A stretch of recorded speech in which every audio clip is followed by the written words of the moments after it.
এবার জানিয়ে দেব খেলার সময় শিরোনাম।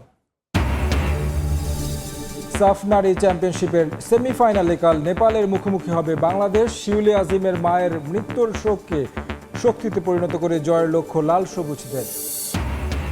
আইসিসির স্বীকৃতি ছাড়াই বোর্ড পরিচালনা করে আসছে তামিমের অ্যাডহক কমিটি। দাবি বুলবুলের আইনজীবীর। নির্ধারিত সময়ে নির্বাচন আয়োজনে আত্মবিশ্বাসী বিসিবি।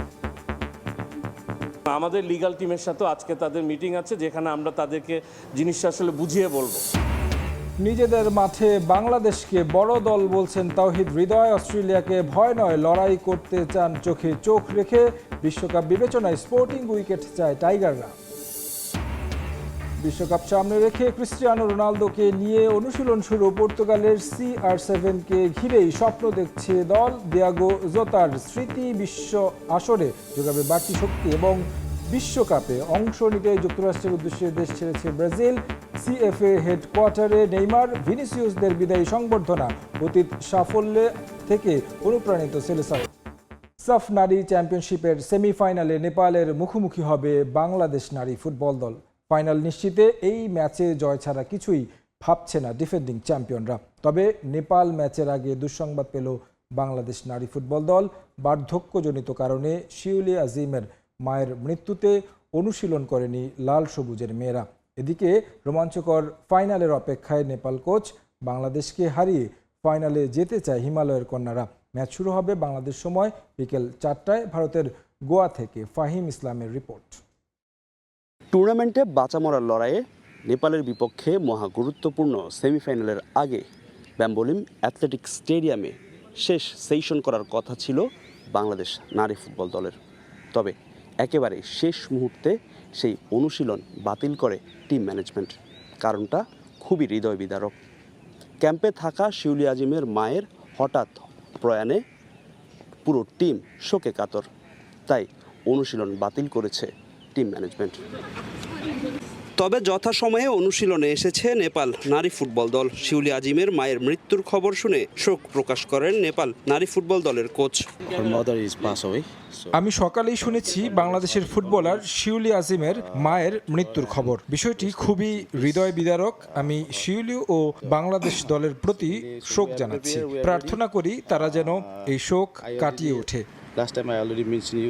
গেল 2 সাফে হিমালয় কন্যাদের হৃদয় ভেঙেছিল বাংলাদেশ দল। এবার তাই যে কোনো মূল্যে লাল সবুজদের বিপক্ষে জয় তুলে নিয়ে ফাইনাল নিশ্চিত করতে চায় নেপালের ফুটবলাররা। গ্রুপ পর্বে বাজে পারফর্ম করা বাংলাদেশকে হালকাভাবে নিচ্ছেন না নেপালের কোচ। দলে নেই দলটার সবচেয়ে বড় তারকা সাবিত্রা ভান্ডারী। তার শূন্যতা পূরণে তরুণদের এগিয়ে আসতে বললেন নেপালের হেড কোচ নবীন নেউপানি।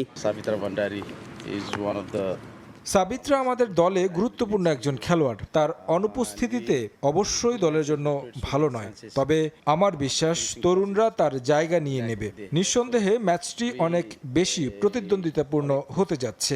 বাংলাদেশ অনেক ভালো দল, অনেক প্রতিভাবান ফুটবলার রয়েছে তাদের। ফাইনালে যাওয়ার সুযোগ দুই দলেরই রয়েছে।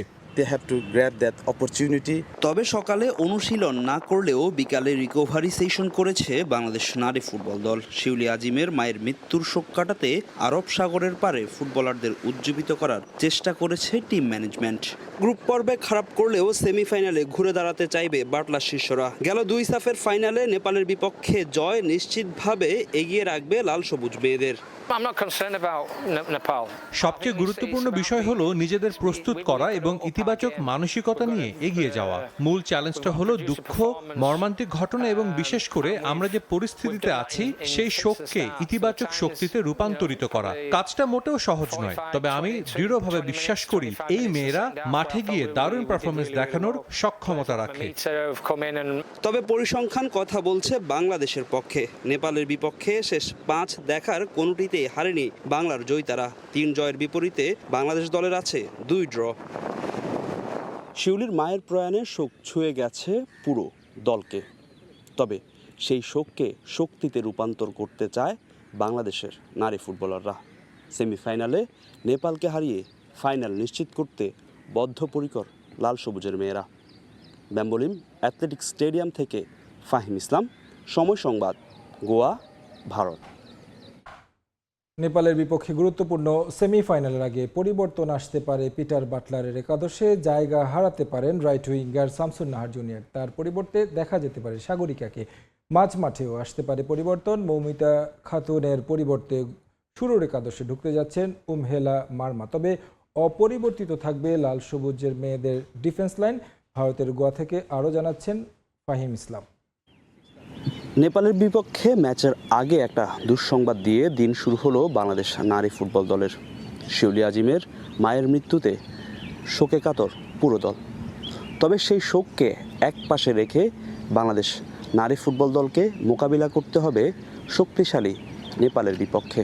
সেই ম্যাচের জন্য নিশ্চিতভাবেই ভিন্ন পরিকল্পনা করছেন হেড কোচ পিটার বাটলার। যেহেতু ভারতের বিপক্ষে বড় ব্যবধানের হার, সেখানেই নেপালের বিপক্ষে একাদশে দেখা যেতে পারে বেশ কিছু পরিবর্তন।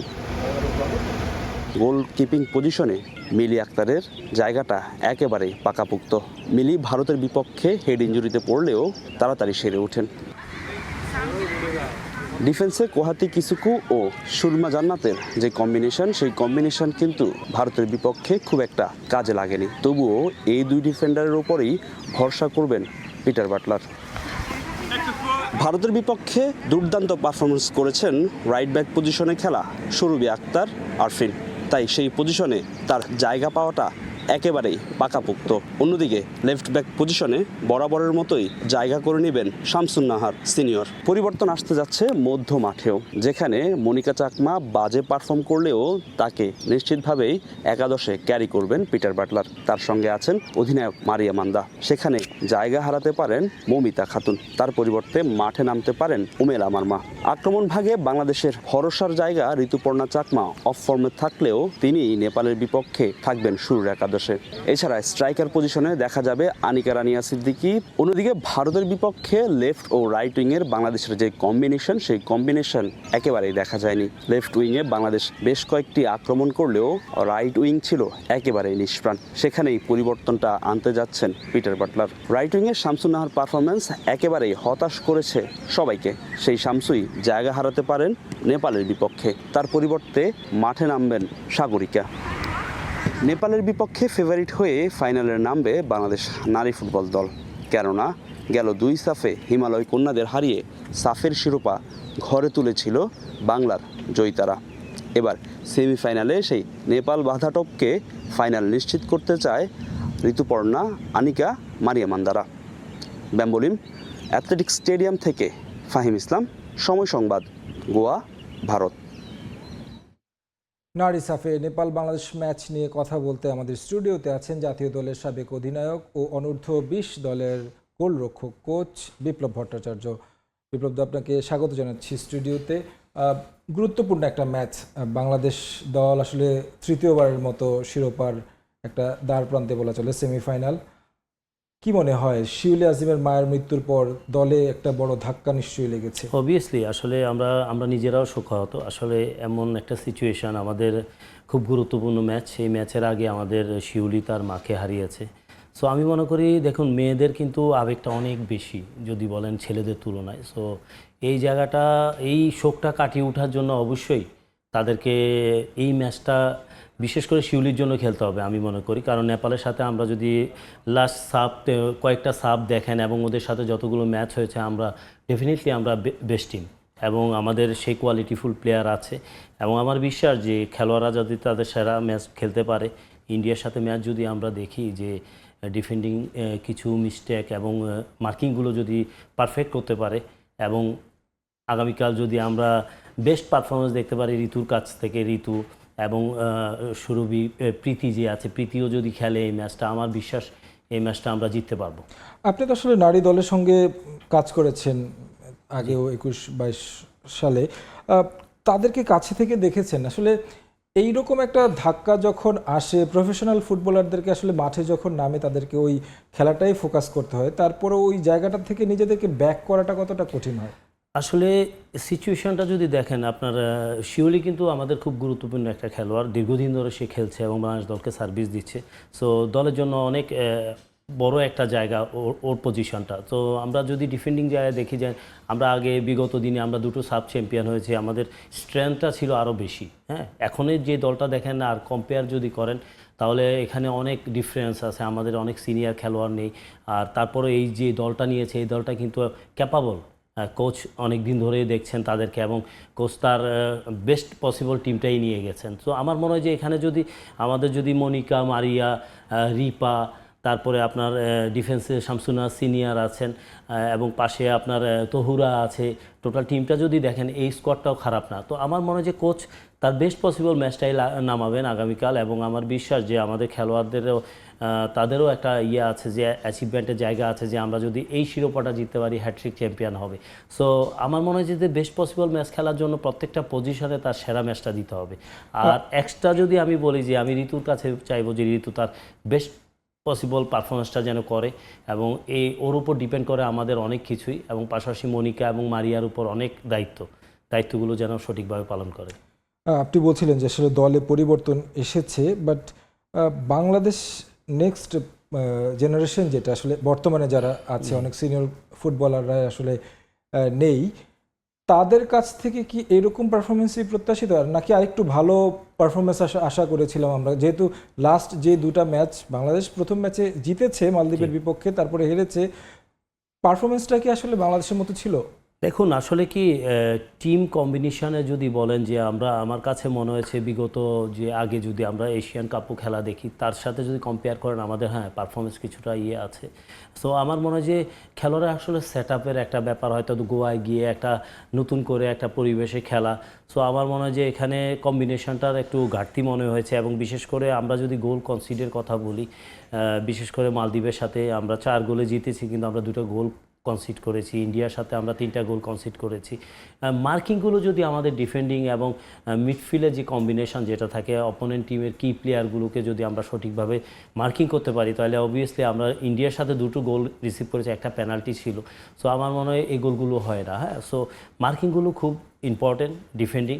সো এই জায়গায় যদি আমার মনে হয় যে খেলোয়াড়রা একটু অপোনেন্টের খেলোয়াড় যারা আছে কি প্লেয়ার এই প্লেয়ারগুলোকে যদি মার্কিং করতে পারে আমার বিশ্বাস যে নেপাল আমাদেরকে হারাতে অনেক বেগ পেতে হবে, কারণ আমাদের সেই শক্তি আছে, আমাদের খেলোয়াড়দের তাদের প্রতি কনফিডেন্স আছে, তারা তাদের বেস্ট পসিবল ম্যাচ খেললে অবশ্যই আমরা জিততে পারবো ম্যাচ। গুঞ্জন আছে যে আসলে শামসুন নাহার জুনিয়র কিংবা মৌমিতাকে হয়তোবা ফার্স্ট 11-এ নাও দেখা যেতে পারে, মানে এই পরিবর্তনটা কি দরকার কতটুকু? বা দেখুন কোচ ডিসাইড করবেন, কোচ সর্বেসর্বা, আর ওনার কাছে স্বাধীনতা আছে, যাকে ভালো মনে করবেন তাকেই খেলাবেন। উনি অনেক দিন ধরে কাজ করছেন তাদের সাথে, আপনার হাতে কিন্তু অনেক খেলোয়াড় আছে, আপনি তহুরা আছে, রিপা আছে, উমেলা মার্মা আছে। সো আমাদের টিমটা কিন্তু আপনি নেপালের সাথে যদি কম্পেয়ার করেন ওদের তুলনায় আমাদের টিম বেস্ট সাইড। ওদের কিন্তু সাবিত্রী ভান্ডারী নেই, আপনি যদি এর আগে সাফে কিন্তু সাবিত্রীকে নিয়ে আমরা একটা ভাবতাম, কিন্তু এই দলটা কিন্তু সাবিত্রী নেই। তো আমার মনে হয় যে ডিফেন্স লাইনটা যদি তাদের পারফেক্ট কাজগুলো করতে পারে, অপোনেন্ট টিমের খেলোয়াড়দেরকে মার্কিংগুলো করতে পারে, কোনো ভুল না করে, আমার বিশ্বাস যে আমাদের যারা আছেন টিমে স্কোয়াডে তারা তাদের বেস্ট পসিবল ম্যাচ খেললে অবশ্যই আমরা ওদেরকে বিট করতে পারবো। আগের 2টা ম্যাচ যদি আসলে বিশ্লেষণ করেন কোন জায়গায় একটু বেশি নজর দেওয়া উচিত, দুর্বলতার জায়গাগুলো কোথায়? আমার কাছে মনে হয়েছে ডিফেন্স লাইনে যখন ধরেন অপোনেন্টদের বিশেষ করে ক্রসিংগুলোর সময় আমাদের স্টপার সেন্ট্রাল ব্যাকগুলো ঠিক জায়গায় থাকতেছে না, মার্কিংগুলো সঠিক হচ্ছে না এবং মিডফিল্ড থেকে যে বলগুলো দিচ্ছে সাপ্লাই হচ্ছে, আমরা ডিপ পাসগুলো বিশেষ করে আমরা আগে যেটা খেলতাম যে কম্বিনেশন, ওই কম্বিনেশনটার কিছুটা ঘাটতি মনে হয়েছে। আর ঋতুর কাছ থেকে যেটা আমরা সব সময় পেয়ে থাকি, ঋতু তার স্বাভাবিক খেলাটা বা ছন্দে আমরা পাচ্ছি না। সো হয়তো মানসিক একটা চাপ আছে, আমার কাছে মনে হয় সেই চাপটাকে জয় করতে হবে। আর নেপালের সাথে অবভিয়াসলি আপনাকে মানসিকভাবে অনেক দৃঢ় থাকতে হবে এবং প্রত্যেকটা জায়গায় তাদের বেস্ট পসিবল ম্যাচটা খেলতে হবে।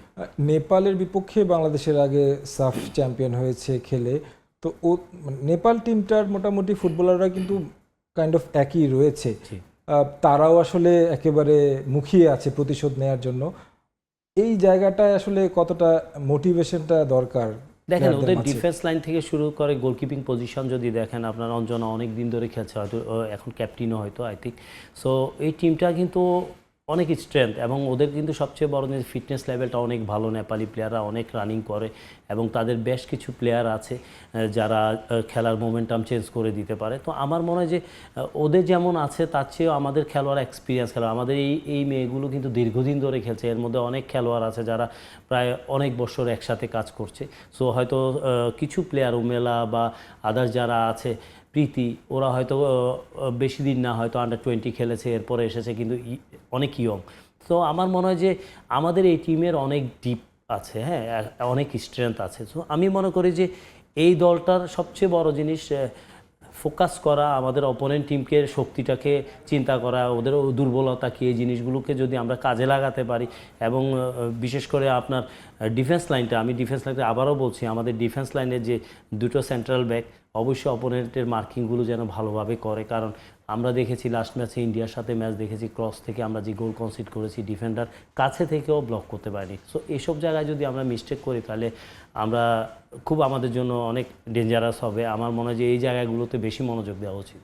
আপনি গোলকিপার কোচ, দীর্ঘদিন কাজ করেছেন, গোলকিপিং পজিশনে কোচের পছন্দ তো নিশ্চয়ই বেস্ট পসিবল পছন্দই তিনি করবেন, বাট আপনার অ্যাসেসমেন্টটা কি আসলে? দেখেন, এশিয়ান গেমস থেকে যদি দেখি আমরা মিলি অসাধারণ ম্যাচ খেলছে এবং ওদের সাথে আমি কাজ করেছি। মিলি, রূপনার কথা বলি, রূপনা অনেক দিন খেলেছে এবং এক্সপিরিয়েন্স গোলকিপার। সো এখানে আসলে কি প্রেজেন্ট সিচুয়েশনটা সবচেয়ে বেটার জানবে গোলকিপার কোচ আছেন এবং আমাদের যে হেড কোচ আছেন আপনার পিটার বাটলার, ওনারা কোচিং স্টাফের ডিসিশন কে খেলবে। তো আমার মনে হয় যে মিলি তার বেস্ট পসিবল ম্যাচ খেলেছে এবং আগেও খেলেছে। হয়তো কিছু কিছু জায়গায় পজিশনিং সমস্যা, কারণ ও মাত্র শুরু করেছে, সময় দিতে হবে। সো যত বেশি ম্যাচ খেলবে তত এক্সপিরিয়েন্স হবে গোলকিপিং জায়গাটা। আর মিলির ভিতরে মিলির সবচেয়ে বড় জিনিস ইন্টারন্যাশনাল লেভেলে যদি তার হাইটটা চমৎকার, এবং আমার মনে হয় যে মিলি যদি কনসেন্ট্রেট করে, তার পজিশন ঠিক রাখে, মিলিকে বিট করা অনেক টাফ হবে। আর মিলি বেটার দেখেই পিটার বাটলার খেলাচ্ছেন এবং গোলকিপার কোচ যে আছেন উজ্জ্বল আছেন, দীর্ঘদিন কাজ করছেন ওর সাথে। আমার বিশ্বাস যে এখানে বেস্ট পসিবল টিমটাই করবেন কোচ, আমার বিশ্বাস। কারণ কালকে ম্যাচটা আমরা জিতলে ফাইনাল খেলবো, অনেক বড় একটা অর্জন হবে, খুব কাছেই চলে যাব আমরা হ্যাট্রিক চ্যাম্পিয়নের। তো আমার বিশ্বাস খেলোয়াড়রা আত্মবিশ্বাসের সাথে খেললে অবশ্যই আমরা এই দলটা জয়ী হতে পারবো। স্কোরিং পজিশনে কতটা আসলে ঘাটতি বা দক্ষতা দেখছেন? দেখুন, আনিকা আছে, আপনি এই টিমে যদি দেখেন আনিকা, আমার মনে হয় সুরভি, প্রীতিকে যদি খেলাই আমার মনে হয় সুরভির সেই জিনিসগুলো আছে বেটার। এবং রিপার কথা বলবো, আমরা রাইট সাইড দিয়ে আমরা লাস্ট ম্যাচটাও দেখেছি, রাইট সাইড দিয়ে আমরা বেটার করতে পারছি না। তো রিপার কিন্তু উইংয়ে খেলার, রাইট উইংয়ে খেলার খুব ভালো এবং রিপা অনেক স্পিডি প্লেয়ার, ভালো প্লেয়ার। আমার মনে হয় যদি টিমে থাকে রিপা বেস্ট পসিবল ম্যাচটাই দিতে পারবে। আমাদের উইং থেকে ঋতু এক সাইডে আছে, রিপা যদি শুরু করে, মাঝখানে মনিকা, মারিয়া, আর উমেলাও আছে, আপনার প্লেয়ার আছে, তহুরা আছে। সো আমার মনে হয় যে এখানে মেইন হচ্ছে কম্বিনেশান। আমরা কম্বিনেশান ঠিক করে যদি কোচের প্ল্যান ওয়াইজ খেলতে পারি, নেপালকে আমরা অবশ্যই বিট করতে পারবো। আমার মনে হয় সেই শক্তি আছে আমাদের। এই লাস্ট দুটো ম্যাচের পারফরমেন্স দেখে আসলে দক্ষিণ এশিয়ার গণ্ডিতে বাংলাদেশ খেলছে রেগুলার, বা পিটার বাটলারের টেকনিকটাও কি প্রতিপক্ষ কিছুটা রপ্ত করে ফেলেছে কিনা? অবভিয়াসলি আপনার প্রত্যেকটা টিম কিন্তু প্রত্যেকটা টিমকে অ্যানালাইসিস করবে অবশ্যই। আমরা লাস্ট দুইটা সাব চ্যাম্পিয়ন টিম, হ্যাঁ, এবং আমাদের তখনের স্ট্রেংথ আর এখনের স্ট্রেংথের মধ্যে অনেক ডিফারেন্স। আমাদের অনেক সিনিয়র খেলোয়াড় টিমে নেই, যারা এসেছেন তারা আস্তে আস্তে করে অ্যাডাপ্ট হচ্ছেন। তো আমাদের কিন্তু টার্গেট, আমরা সাফ অঞ্চলে চ্যাম্পিয়ন টিম। তো ফিউচার আমরা এশিয়ান লেভেলে খুব ভালো করতে পারবো আমার বিশ্বাস। আমাদের যে স্ট্রেংথ আছে, যারা ডেভেলপিং সাইডে আমাদের কাজ করছে দীর্ঘদিন ধরে, আমাদের অনেক খেলোয়াড় ডেভেলপমেন্ট প্লেয়ার তৈরি হচ্ছে। তো ওদের অনেকেই কিন্তু এখন খেলছেন ন্যাশনাল টিমে। তো আমার মনে হয় যে সময় দিতে হবে এই টিমটাকেও। ধরেন আমরা সাফে আবারও আমাদের জায়গায় যেতে এবং ভালো একটা অবস্থায় যেতে, দেখুন সুযোগ দিতে হবে। নতুন খেলোয়াড়দের যত বেশি সুযোগ দিবেন, ইয়ং প্লেয়ারদের, তারা ফিউচারের জন্য কিছু করবে আর তারা আস্তে আস্তে এক্সপিরিয়েন্স হচ্ছে। তো আমার মনে মনিকা, মারিয়া, শামসুনিয়া, সিনিয়র, জুনিয়র, শিউলি, তহুরাদের মতো ওরা অনেক এক্সপিরিয়েন্স, ঋতু আছে। ব্যাকে যদি দেখেন আমাদের পাইপলাইনগুলোও কিন্তু শক্তিশালী হচ্ছে, অনেক ভালো খেলোয়াড় উঠে আসছে। তো আমার মনে হয় যে সময় দিতে হবে, কারণ মেয়েদের ফুটবলে আমাদের কিন্তু বেস্ট পসিবল একটা সুযোগ আছে আমরা এশিয়ান লেভেলে ভালো করার, এবং আমরা সেটা প্রুভ করেছি। সো আমার মনে হয় যে এখন যে দলটা, এটার বেশিরভাগ খেলোয়াড় কিন্তু ইয়াং এবং তারা কিন্তু এক্সপিরিয়েন্স ওরকম হয়নি, কিছু খেলোয়াড় ছাড়া, আমাদের সিনিয়র প্লেয়ার ছাড়া। তো আমার মনে হয় যে ওদের প্রতি ভরসা রাখতে হবে। কোচ কী চাচ্ছেন, আমার বিশ্বাস কোচ তার যে টার্গেট আছে সেই টার্গেট ওয়াইজে একটা টিম সেট আপ করছে। তো আমার মনে হয় যে সাফে আমরা অবশ্যই কালকের ম্যাচটা আমরা জিততে পারলে ফাইনালে আমরা ইন্ডিয়াকে ভালো একটা চ্যালেঞ্জ জানাতে পারবো। নিশ্চয়ই আমরাও সেটা আসলে প্রত্যাশা করি, বাংলাদেশ আগামীকালকে ম্যাচে ভালো পারফরমেন্স করুক। বিপ্লব ভট্টাচার্য, আপনাকে অসংখ্য ধন্যবাদ আমাদের স্টুডিওতে এসে সময় দেওয়ার জন্য। ধন্যবাদ আপনাদেরকেও। এবারে জানাবো ক্রিকেটের খবর। আইসিসি স্বীকৃতি ছাড়াই বোর্ড পরিচালনা করে আসছে তামিম ইকবালের অ্যাডহক কমিটি। ঢাকায় এসে এমনটাই জানিয়েছেন আইসিসির 2 সদস্য, দাবি করেছেন আমিনুল ইসলাম বুলবুলের আইনজীবী। আগের বোর্ডের 4 সদস্যের কাছ থেকে জবানবন্দি নিয়েছে সফররত আইসিসির প্রতিনিধিরা। পিসিবি নির্বাচন নিয়ে বিচারালয়ে একগুচ্ছ রিটে হতবাক তারা। যদিও নির্ধারিত সময়ে বোর্ড নির্বাচন আয়োজনের বিষয়ে আত্মবিশ্বাসী বিসিবির আইনজীবী। ত্রয়োদশ জাতীয় সংসদ নির্বাচনের পরেই পরিবর্তন আসছে বাংলাদেশ ক্রিকেট বোর্ডে। আমিনুল ইসলামের বোর্ড ভেঙে গঠন করা হয় অ্যাডহক কমিটি, যার নেতৃত্বে সাবেক অধিনায়ক তামিম ইকবাল। কেবল নির্বাচন আয়োজনের দায়িত্ব থাকলেও নতুন করে কাউন্সিলর তালিকা প্রণয়ন করে এই কমিটি। এতে করে নির্বাচনের গ্রহণযোগ্যতা নিয়ে প্রশ্ন উঠছে। দায়ের করা হচ্ছে একের পর এক রিট। আর এমন পরিস্থিতিতেই বাংলাদেশ সফরে আইসিসির 2 সদস্যের প্রতিনিধি দল। বোর্ড ঘিরে এমন লঙ্কাকাণ্ডে রীতিমতো হতবাক তারা। তারা তো বিদেশে থাকে, তারা তো আসলে আমাদের দেশের কালচারটা পুরোপুরি বোঝে না, সে কারণে তারা কনফিউজ হয়ে যাচ্ছে। এবং আপনারা জানেন অলরেডি যে তারা 2 জন প্রতিনিধি দল গঠন করে বর্তমানে তারা বাংলাদেশে অবস্থান করছে। এবং আমাদের লিগ্যাল টিমের সাথেও আজকে তাদের মিটিং আছে, যেখানে আমরা তাদেরকে জিনিসটা আসলে বুঝিয়ে বলবো, যাতে এটা তারা যে একদম কনফিউজ হয়ে যাচ্ছে, এটা কনফিউজ হওয়ার মতো কোনো কিছু না। আইসিসির সবশেষ বোর্ড সভাতেও ছিল না বাংলাদেশের কোনো প্রতিনিধি। ক্রিকেটের সর্বোচ্চ নীতি নির্ধারণী সংস্থায় তাই তামিম ইকবালের গ্রহণযোগ্যতাও প্রশ্নের মুখে। জাতীয় ক্রীড়া পরিষদ গঠিত এই অ্যাডহক কমিটিকে কি আদৌ বৈধতা দিয়েছে আইসিসি? বর্তমান যে অ্যাডহক কমিটি লেড বাই আমাদের সাবেক অধিনায়ক স্বনামধন্য ক্রিকেটার তামিম ইকবাল, সেই কমিটিকে এখন পর্যন্ত তারা কোনো ধরনের স্বীকৃতি প্রদান করেনি। সেই সূত্রে বলা যায় যে আমিনুল ইসলাম বুলবুল কর্তৃক যে কমিটিটি গঠিত হয়েছিল আইসিসির কাছে এখন পর্যন্ত ওই কমিটিটি হচ্ছে একটি নির্বাচিত গ্রহণযোগ্য কমিটি। বিসিবির অ্যাডহক কমিটি আইসিসির প্রতিনিধি দলের ঢাকা সফর নিয়ে গোপনীয়তা রাখছে। আনুষ্ঠানিক বিবৃতি পেতে সময় লাগতে পারে আরও কিছুদিন। বিসিবির আইনজীবী অবশ্য আত্মবিশ্বাসী, যথাসময় হচ্ছে পরবর্তী নির্বাচন। অনেক কটা ব্যালট কাস্টিং ভোট অলরেডি হয়ে গেছে এবং এটাও আমরা কোর্টকে জানিয়েছি, অবহিত করেছি। তবে এত সব কর্মকাণ্ডের প্রেক্ষিতে ক্রিকেট বোর্ডে সরকারি হস্তক্ষেপের প্রমাণ মিললে নিষেধাজ্ঞা আরোপ হতে পারে দেশের ক্রিকেট ও বিসিবির ওপরে। সাব্বির মিথুন, সময় সংবাদ, ঢাকা। ঈদের ছুটি শেষে বিসিবিতে বেজে গেছে নির্বাচনী ডামাডোল। 7 জুনের নির্বাচনে জেলা বিভাগ ক্যাটাগরিতে ভোটের লড়াই হবে কেবল বরিশাল, খুলনায়। বরিশালে মিজানুর রহমানের প্রতিদ্বন্দ্বী মুনতাসির আলমের দাবি, স্থানীয় ক্রিকেটে অবদান এগিয়ে তিনি। বিসিবি নির্বাচনে শেষ পর্যন্ত লড়াই করবেন। অন্যদিকে বিসিবি নির্বাচন প্রশ্নবিদ্ধ করতে এক গ্রুপ সর্বোচ্চ চেষ্টা চালাচ্ছে বলে দাবি ক্যাটাগরি 3 থেকে বিনা প্রতিদ্বন্দ্বিতায় নির্বাচিত হতে যাওয়া সিরাজউদ্দিন মোহাম্মদ আলমগীর।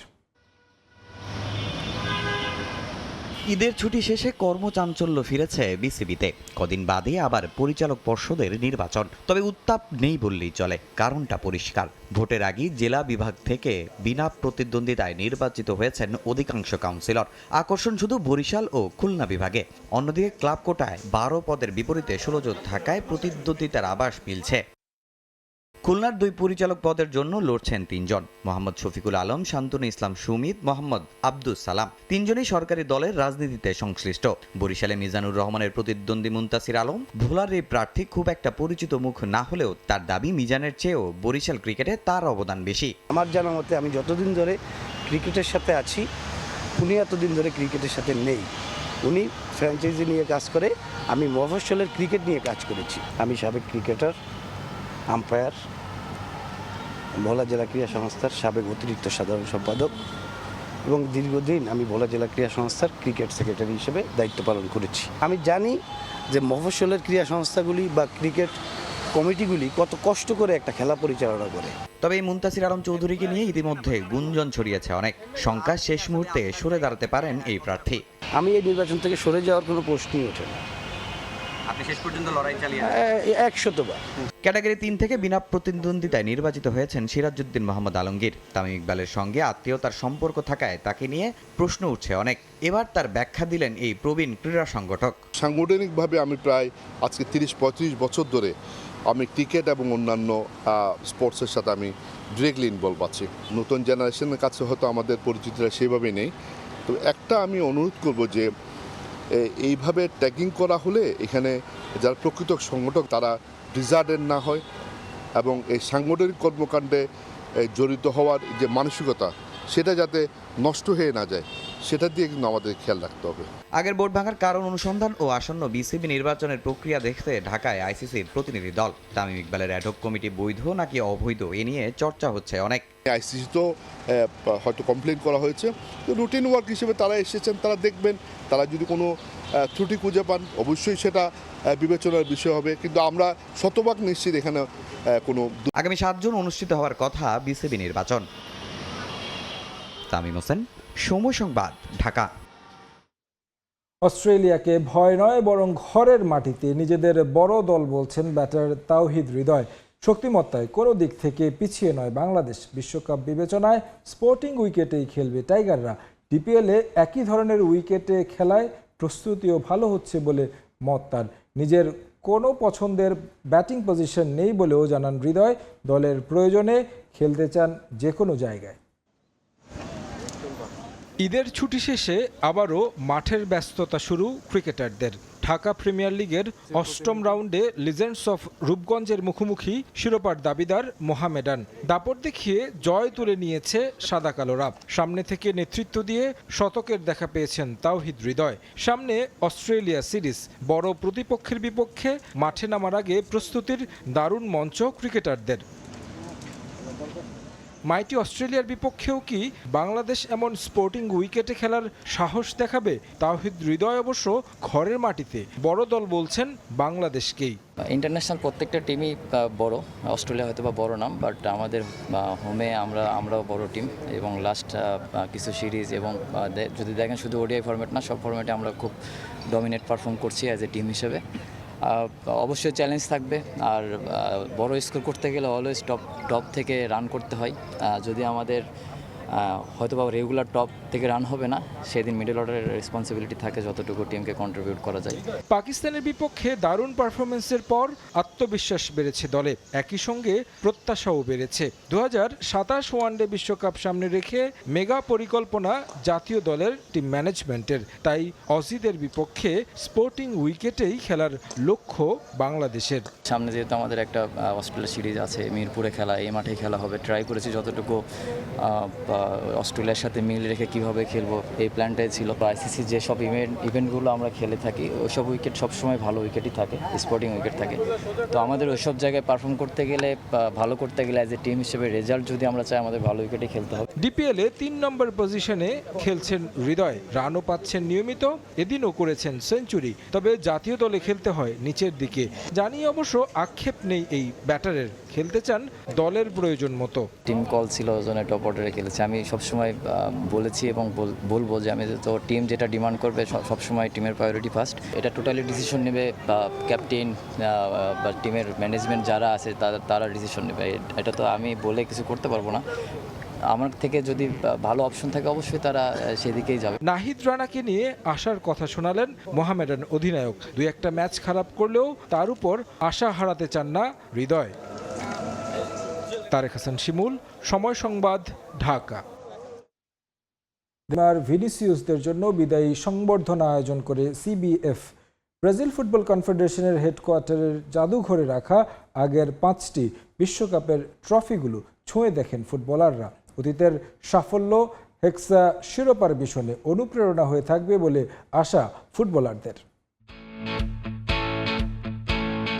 ব্রাজিলের রিও ডি জেনেরোতে রাতের আকাশে এক ঝাঁক তারার ঝলক, চারদিকে উৎসব, আলোর মিছিলে হাজির নেইমার, ভিনিসিয়াস, এদারসন, রাফিনিয়ারা। 24 বছরের শিরোপা খরা কাটানোর মিশনে কান্দারি এই ফুটবলাররা। বিশ্বকাপ খেলতে যুক্তরাষ্ট্রে যাওয়ার আগে ব্রাজিল ফুটবল কনফেডারেশনের হেডকোয়ার্টারে আয়োজন করা হয় বিশেষ অনুষ্ঠানের।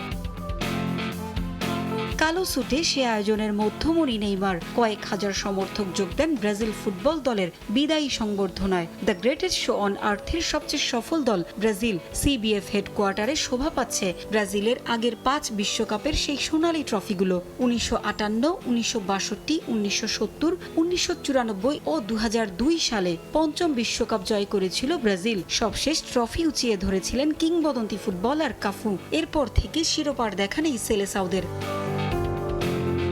সিবিএফ হেডকোয়ার্টারে রাখা সেই ট্রফিগুলো দেখে আবারও বিশ্বজয়ের অনুপ্রেরণা খুঁজে নেন নেইমাররা। এবারের বিশ্বকাপে কার্লো অ্যানচেলোত্তির হাত ধরে ষষ্ঠ শিরোপার স্বপ্ন বুনছে সমর্থকরা। নেইমার ভিনিরা যেন আশা জোগালেন, ভয় নেই, এবার আর হতাশা নয়, শিরোপা নিয়েই দেশে ফিরবে ব্রাজিল। হৃদয় উজাড় করা ভালোবাসায় ফুটবলারদের সিক্ত করেন সেলেসাও সমর্থকরাও। নেইমাররাও মেটান তাদের অটোগ্রাফের আবদার, কেউ কেউ ছবিও তোলেন প্রিয় তারকাদের সঙ্গে। এবারের বিশ্বকাপে সি গ্রুপে খেলবে ব্রাজিল। 13 জুন মরক্কোর বিপক্ষে প্রথম ম্যাচ খেলবে সেলেসাও। 20 জুন হাইতি ও 25 জুন তাদের ম্যাচ স্কটল্যান্ডের বিপক্ষে। বিশ্বকাপের দলে নেইমারকে নেয়ার পর ক্যাম্পে যোগ দেওয়ার দিনে স্ক্যানে গ্রেড 2 মাসল স্ট্রেইন ধরা পড়ে তার। মেডিকেল বোর্ড জানিয়েছিল সুস্থ হয়ে মাঠে ফিরতে অন্তত 2 থেকে 3 সপ্তাহ সময় লাগবে 34 বছর বয়সী এই তারকার। গুঞ্জন উঠেছিল হয়তোবা বিশ্বকাপ মিস করতে পারেন নেইমার, তার পরিবর্তে বিকল্পও নাকি খুঁজতে শুরু করেছিলেন অ্যানচেলোত্তি। তবে সেসব গুঞ্জন মিথ্যা বলে উড়িয়ে দিয়েছেন কোচ। বিশ্বকাপে নেইমারের কোনো বিকল্প রাখার ভাবনা নেই বলে সাফ জানিয়ে দেন তিনি। বিশ্বকাপে মরক্কোর ম্যাচেই তাকে পাওয়ার আশা ইতালিয়ান কোচের। দলের সঙ্গে যুক্তরাষ্ট্রের বিমান ধরায় স্বস্তি ফিরেছে সমর্থকদের হৃদয়েও। যুক্তরাষ্ট্রের নিউ জার্সিতে হবে ব্রাজিলের বিশ্বকাপের বেস ক্যাম্প। পানামাকে 6-2 গোলে হারিয়ে উজ্জীবিত পুরো দল। 6 জুন মিশরের সঙ্গে আরও একটি প্রীতি ম্যাচ খেলবে ব্রাজিল। পারভিন আক্তার, সময় সংবাদ। খেলার সময়ে আরও থাকছে। বিশ্বকাপে গত 2 আসরের ব্যর্থতা ঘোচাতে চায় জার্মানি। আসরে ফেভারিটের তকমা না থাকা নির্ভর ডায়মন্ডশাফট নাগেলসম্যানের অধীনে 2026 বিশ্বকাপ সামনে রেখে ক্রিস্টিয়ানো রোনালদোকে নিয়ে অনুশীলন শুরু করেছে পর্তুগাল। ক্যারিয়ারের ষষ্ঠবারের মতো বিশ্বকাপে খেলবেন CR7, তাকে ঘিরেই স্বপ্ন দেখছে পর্তুগাল। দিয়েগো জোতার স্মৃতি বিশ্বকাপে পর্তুগালকে বাড়তি শক্তি যোগাবে বিশ্বাস মিডফিল্ডার রুবেন নেভেসের। চ্যাম্পিয়ন্স লিগে পিএসজিকে শিরোপা উপহার দেয়া ফুটবলাররা পর্তুগালের বড় শক্তি, তারা শিরোপা জয়ে ভূমিকা রাখবেন বলে মনে করেন নেভেস। পর্তুগালের ওইরাসে এক রাজার আগমন। অনুশীলনে সবগুলো ক্যামেরার চোখ মুহূর্তেই ছুটে যায় শুধুই তার দিকে। তিনি ফুটবল দুনিয়ার কিংবদন্তি ক্রিস্টিয়ানো রোনালদো। রেকর্ড ষষ্ঠবারের মতো বিশ্বকাপে খেলতে যাবেন রোনালদো। মাঠে নামার সঙ্গে সঙ্গে মেসির সঙ্গে গড়বেন সবচেয়ে বেশি বিশ্বকাপে খেলার রেকর্ড। এর আগে খেলা 5 বিশ্বকাপে 22 ম্যাচে রোনালদো গোল করেছেন 8টি। ক্যারিয়ারে যা চেয়েছেন তার প্রায় সবই পেয়েছেন, বাকি শুধু বিশ্বকাপের সোনালী ট্রফিটা। এবার শেষ শিরোপা জয়ের লক্ষ্য নিয়ে পর্তুগালের অনুশীলনে যোগ দিয়েছেন CR7। 1966 সালের বিশ্বকাপে 3য় স্থান অর্জন এখন পর্যন্ত সেরা সাফল্য পর্তুগালের। গত বছর নেশনস লিগ জয় করেছে তারা। 2016 সালের ইউরো জয়ীরা এবার প্রথম শিরোপার খোঁজে খেলবে কে গ্রুপে। 17 জুন DR কঙ্গোর বিপক্ষে ম্যাচ দিয়ে শুরু হবে তাদের বিশ্বকাপ অভিযান। দ্বিতীয় ম্যাচে 23 জুন তারা লড়বে উজবেকিস্তানের বিপক্ষে। 27 জুন শেষ ম্যাচে পর্তুগালের প্রতিপক্ষ কলম্বিয়া। মাত্রই পিএসজিকে শিরোপা উপহার দেয়া এক ঝাঁক তরুণ এবার খেলবেন পর্তুগালের হয়ে। Nuno Mendes, Vitinha, João Neves এবং গনসালো রামোসরা শিরোপা জয়ে অবদান রাখতে পারবেন বলে আশা মিডফিল্ডার রুবেন নেভেসের। বিশ্বকাপ নিয়েই এবার দেশে ফিরতে চায় পর্তুগাল। এবার বিশ্বকাপের শিরোপা জয় করতে চাই আমরা। আমাদের উপর চাপ থাকবে, এটাই স্বাভাবিক। জাতীয় দলের সব খেলোয়াড়ই এই ধরনের চাপ সামলাতে অভ্যস্ত। সম্প্রতি আমাদের 4 জন ফুটবলার প্যারিস সেইন্ট জার্মের হয়ে দ্বিতীয়বারের মতো চ্যাম্পিয়ন্স লিগ জিতেছে। এটা ওদের আরো ভালো করতে অনুপ্রেরণা যোগাবে। ক্রিস্টিয়ানো রোনালদোর মতো ফুটবলার রয়েছে আমাদের, তাই স্বপ্ন আমরা দেখতেই পারি। গত বছর নেশনস লিগ জয়ের পর দীর্ঘদিনের সতীর্থ দিয়েগো জটাকে হারিয়েছেন নেভেস। জটার স্মৃতি বিশ্বকাপে পর্তুগালকে বাড়তি শক্তি যোগাবে বলে বিশ্বাস তার। মাঝে মাঝে অতিরিক্ত শক্তি পাওয়ার জন্য সবাইকে কোনো কিছুর স্মৃতি আঁকড়ে ধরতে হয়। জটা আমাদের হৃদয়ে মিশে আছে, ওর স্মৃতি আমাদের বিশ্বকাপে ভালো করতে অনুপ্রেরণা যোগাবে। কাতার বিশ্বকাপের স্মৃতি ভুলে সামনের দিকে তাকাতে চায় পর্তুগাল।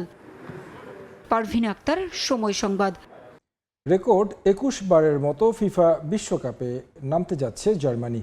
টানা 2 আসরের হতাশা ভুলে এবারের আসরে বড় স্বপ্ন দেখছে জার্মানরা। আর আসরের হট ফেভারিট না হওয়ায় চাপ কম 4 বারের বিশ্ব চ্যাম্পিয়নদের উপর। কোচ জুলিয়ান নাগলসম্যানের অধীনে আসরের সবচেয়ে বড় চমক দেখাবে জার্মানি, এমনটাই বিশ্বাস ভক্তদের। জার্মানি থেকে বিস্তারিত জানাচ্ছেন বিটু বড়ুয়া। 4 বারের চ্যাম্পিয়ন জার্মানদের নিয়ে এবারের বিশ্বকাপে খুব একটা আলোচনা নেই। কারণটা স্বাভাবিক, 2014-এর পর থেকে তাদের হতশ্রী পারফরমেন্সে আপাতত আর হট ফেভারিট নয় ডয়েচে ম্যানশাফট। স্কোয়াডে খুব বেশি চমক রাখেননি কোচ হুলিয়ান নাগলসমান। অভিজ্ঞতায় ভর করে অবসর ভেঙে ফিরেছেন মানুয়েল নয়ার নেতৃত্বে। তারই ক্লাব সতীর্থ ইউশুয়া কিমিশ। গেল 2 আসরের ব্যর্থতা ভুলতে চায় সমর্থকরাও। প্রত্যাশা এবার আসবে পঞ্চম শিরোপা। আমি মনে করি আমাদের জার্মানি এবার বিশ্বকাপ জেতার জন্য বেশ ভালো লড়াই করবে।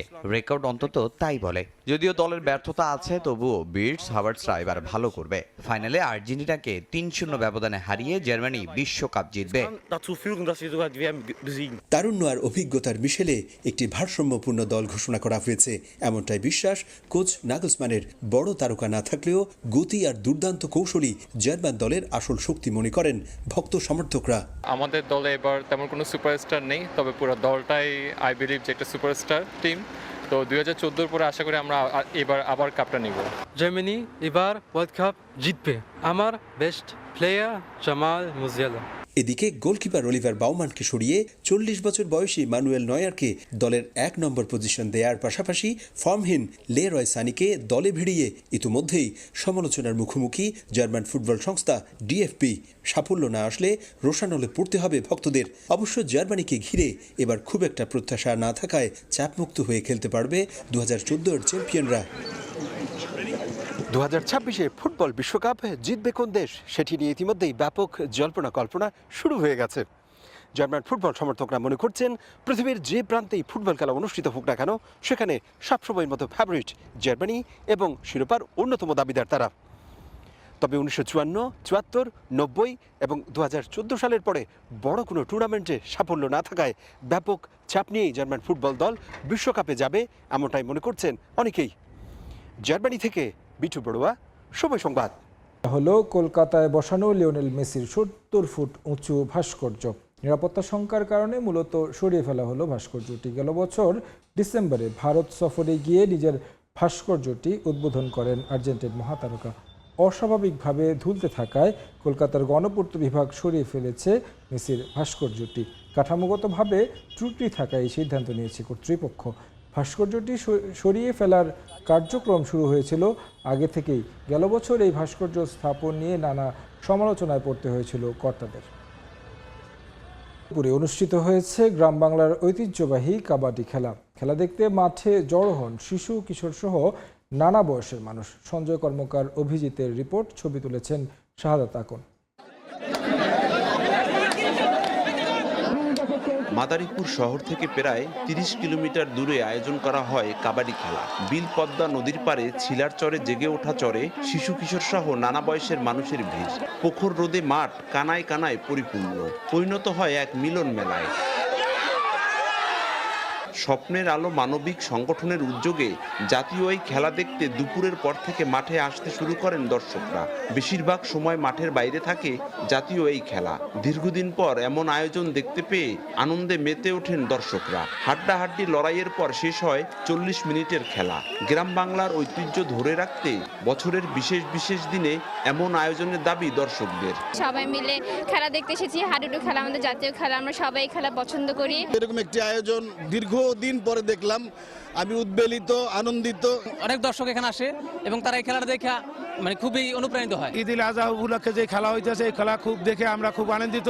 মাদককে দূরে রেখে আমরা খেলাকে কাছে টেনে নিয়ে আমরা খেলা উপভোগ করবো এবং খেলাকে এনজয় করছি। নিজেদের মনোবল চাঙ্গা রাখার পাশাপাশি দর্শকদের আনন্দ দেয়াই মূল লক্ষ্য ছিল বলে জানায় খেলোয়াড়রা। দর্শকরা যে আনন্দ উৎসব মুখর পরিবেশ দেখছি, আমরা আগামীতে চাই আরো এর চেয়ে সুন্দর পরিবেশে আমরা খেলাধুলা করবো ইনশাল্লাহ। সিলাসর ইউনিয়ন 2 নং ওয়ার্ডের আজকে যে খেলার উপভোগ করেছে জনগণ, এই জন্য আজকে আমরা খেলেও খুব শান্তি পেয়েছি। যুব সমাজকে মাদক মুক্ত রাখতে শুধু কাবাডি খেলাই নয়, হারিয়ে যাওয়া সব ধরনের খেলা মাঠে ফিরিয়ে আনার কথা জানায় আয়োজকরা। যেটা তো জাতীয় খেলা, এটা প্রতি বছরে থাকবে ইনশাল্লাহ।